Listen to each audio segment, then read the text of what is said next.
তো বাংলাদেশের সামনের দিনগুলো এখন খুব স্পষ্ট না, প্রত্যেক দিন পরিস্থিতি বদলাইতেছে, নানা শক্তি নানাভাবে তার এজেন্ডা বাস্তবায়ন করার কাজে আছে। তাইলে দেশ কোন দিকে যাবে? ইলেকশন কি হবে? দেশ নিজে থেকে কোথাও যায় না রে ভাই, তাহলে নিতে হয় কোথাও। যার হ্যাডম বেশি সে তার লক্ষ্যে দেশকে নিয়ে যাবে।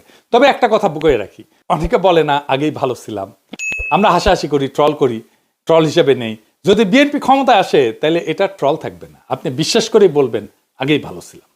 বাংলাদেশ আজকে একটা মোড়ে দাঁড়ায় আছে, সন্ধিক্ষণে, যেখানে প্রত্যেক দিন বদলায় যাচ্ছে শক্তির ভারসাম্য, মিত্রতার মানে আর রাষ্ট্রের ভবিষ্যতের পথচিত্র।